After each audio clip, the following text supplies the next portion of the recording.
Okay जी, हमारे नए chapter the oyster में आप सभी का स्वागत है। ये जो आप पिक्चर देख रहे हो ना, तो इसी को ही बोलते हैं ओइस्टर। तो मैं थोड़ा सा माफ़ी इसलिए चाहूँगा क्योंकि मेरे मुंह में अभी थोड़ा सा प्रॉब्लम हुआ है, कुछ कुछ हो गया है। इस वजह से मुझे बोलने में थोड़ा सा दिक्कत हो रहा है, थोड़ा अटक अटक के बोलूँगा। If things irritate and create trouble, should we lost our calm? तो अगर कुछ चीज़ें हमको इरिटेट करें, परेशान करें, ट्रबल क्रिएट करें, तो क्या हमको हमारा जो काम है, मन की शांति है, उसको खो देना चाहिए? ये सवाल पूछ रहा है। The animals inspire, let's learn how to handle such situations. तो जो जानवर लोग होते हैं वो हमको प्रेरित करते हैं कि कैसे किसी सिचुएशन को डील करना सीखना है हमको। ठीक है,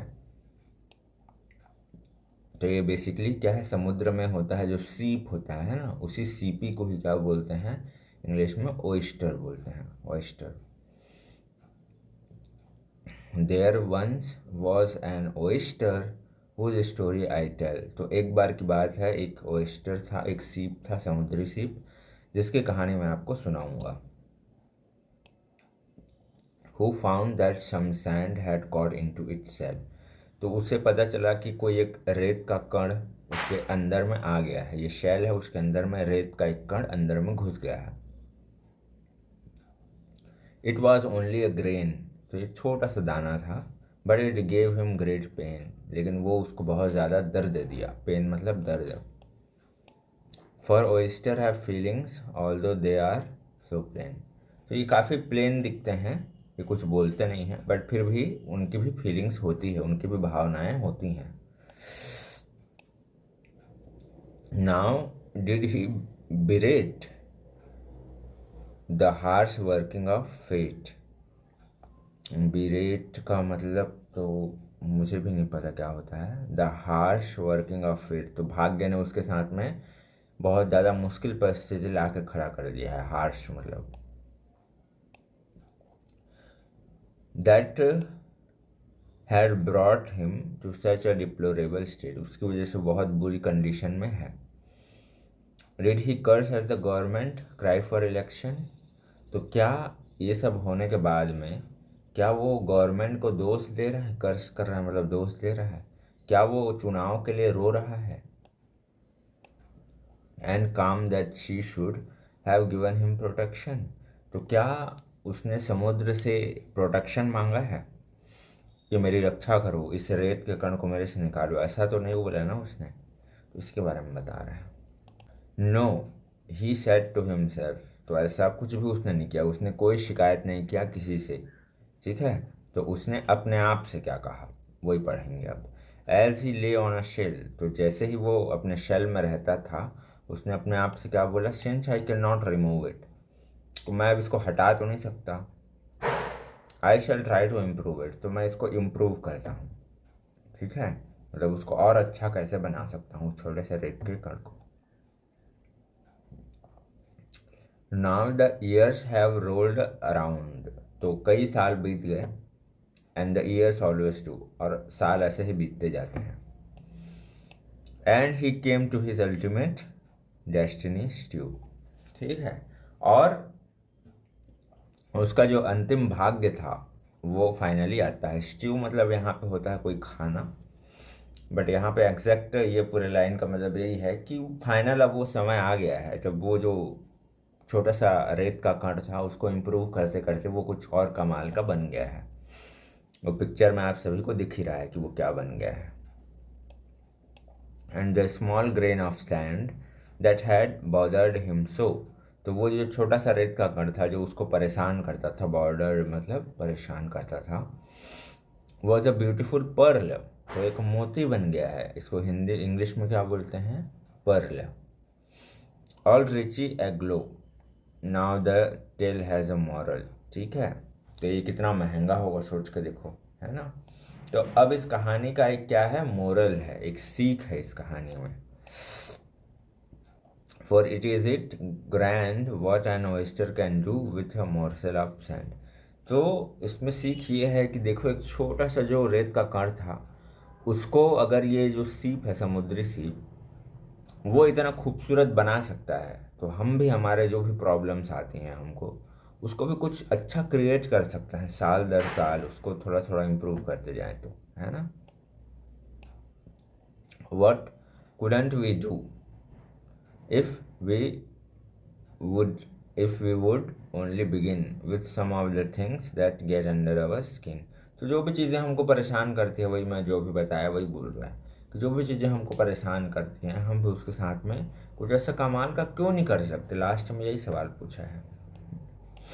इसको किसने लिखा है? एनोनिमस। एनोनिमस मतलब कोई ऐसा लिखा है जिसका भी नाम नहीं पता, ठीक है, अज्ञात बोलते हैं जिसको। First question, what did the oyster find one day. तो एक दिन उस सीपी को, उस ऑयस्टर को क्या मिला, ये पूछ रहा है। One day the oyster found that a grain had got into its shell. तो उसके शेल के अंदर में एक छोटा सा रेत का कण अंदर आ गया है, ये उससे पता चला। Second question, they are so plain means they are very simple, what does they refer to. तो यहाँ पे एक लाइन आया है इसी पोयम का कि ये लोग क्या होते हैं, सब लोग प्लेन होते हैं। तो यहाँ पे ये जो ये वर्ड आया है, यानी कि ये जो दे वर्ड आया है, कि ये किसकी बात हो रही है, कि ये लोग बहुत ज़्यादा प्लेन होते हैं, बहुत ज़्यादा सिंपल होते हैं। तो ये बात हो रही है समुद्र में जितने भी ऐसे ऑयस्टर्स रहते हैं, ऐसे सीप रहते हैं, इन्हीं लोगों की बात हो रही है। See they refers to the oysters. What brought the oyster to a deplorable state। तो ऑयस्टर को इतना मुश्किल परिस्थिति में क्या लेकर के आया है, किसकी वजह से इतना बुरा स्थिति हो गया उसका, कि उसको इतना ज़्यादा पेन हो रहा था। तो उसका एक ही वजह था, द ग्रेन ऑफ सैंड, रेत का एक कण। Which three things the oyster did not do. वो कौन सी तीन चीज़ें हैं जो एक सीपी, एक ऑयस्टर नहीं करता है, ठीक है। क्या करता है, नहीं, क्या नहीं करता। The three things that did not do were the first, he did not curse the government. तो वो गवर्नमेंट को कभी शिकायत नहीं करता है। दूसरा, secondly, it does not ask for election. तो वो चुनाव के लिए नहीं बोलता है। For not giving him protection, ठीक है, कि उसको क्या बोलते हैं, प्रोटेक्शन नहीं मिला, सहारा नहीं मिला, मदद नहीं की किसी ने। तीसरा, ही did not grumble. He did not grumble मतलब शायद वही फ्रस्ट्रेट नहीं होता है, गुस्सा नहीं करता है। तो ये तीन चीज़ें वो नहीं करता जो हम इंसान लोग कभी कभी करते हैं। What did the oyster decide to do. तो ऑयस्टर ने क्या डिसाइड किया, the oyster decided to transform the sand of grains. तो वो जो रेत का कण था उसको बदलने का सोचा, उसको और अच्छे से इम्प्रूव करने का सोचा, है ना। What is the ultimate destiny of an oyster. तो वो जो अल्टीमेट डेस्टिनी था ऑयस्टर का, वो क्या बना finally, the ultimate destiny of an oyster is to become stew. तो वो एक खाना बना है, स्ट्यू बना। स्ट्यू का एग्जैक्ट मीनिंग शायद खाना नहीं, यहाँ पे कुछ और हो सकता है, मुझे तो अभी नहीं समझ आ रहा है। आप लोगों को पता चले तो मुझे भी बताना कमेंट में। What happen to the grain of sand. तो उस रेत के कण का क्या हुआ, वो मोती बन गया। The grain of sand was transform into the pearl. तो वो पर्ल में ट्रांसफॉर्म हो गया। That give two words that describe the pearl. तो उस मोती को बताने वाले दो शब्दों को हमको बताना है जो इसमें यूज़ हुआ है। पहला है ब्यूटीफुल, बहुत सुंदर, और दूसरा है रिचली एग्लो, है ना, काफ़ी महंगा बोल सकते हो, चमकदार बोल सकते हो, है ना। एग्लो मतलब शायद वही होता होगा। Give two qualities of the oyster. तो ऑयस्टर की दो क्वालिटीज़ क्या है, पहला पेशेंस है, कितने साल लगे होंगे उसको ऐसे बदलने में। डिलीजेंट, डिलीजेंट मतलब क्या है कि उसको दर्द हो रहा था फिर भी उसने काम जारी रखा, तो इस क्वालिटी को बोलते हैं diligent. 10th question, the things that get under our skin means the things that irritate us. What should we do to such things. ठीक है, तो जो चीज़ें हमको परेशान करती हैं ना, तो हमको क्या करना चाहिए उन चीज़ों के साथ में। आंसर है वी शुड नॉट ग्रम्बल, हमको परेशान नहीं होना है, फ्रस्ट्रेट नहीं होना है। We should try to improve them, तो हमको उनको बेहतर करने के बारे में सोचना है। ठीक है, तो इस पूरे पोयम का मोरल क्या है, सीख क्या है? तो उसका आंसर है if we are in a difficult situation, हम कोई जब मुश्किल परिस्थिति में होते हैं, इरिटेटेड एंड अपसेट होते हैं, उदास होते हैं, परेशान होते हैं, वी शुड नॉट ग्रम्बल और कंप्लेन, तो हमको शिकायत नहीं करना चाहिए, फ्रस्ट्रेट नहीं होना चाहिए। We should use our diligence and intelligence to make the conditions favourable for our growth, हम कैसे उस कंडीशन में भी ग्रो कर सकते हैं, इसके बारे में हमको सोचना चाहिए, है ना। बाकी के क्वेश्चन आंसर प्लीज़ आप लोग स्क्रीनशॉट लेके लिख लीजिए, मैं फटाफट जल्दी जल्दी इसको करते जा रहा हूँ।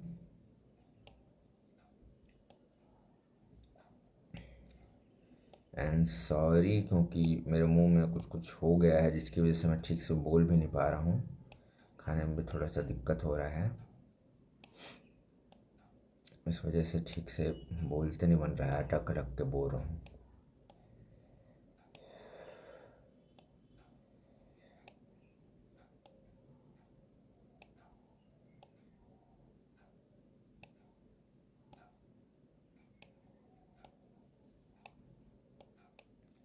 ठीक है जी, तो इस वाले चैप्टर में बस इतना ही, मिलते हैं इसके अगले चैप्टर में, जब तक के लिए take care and bye bye.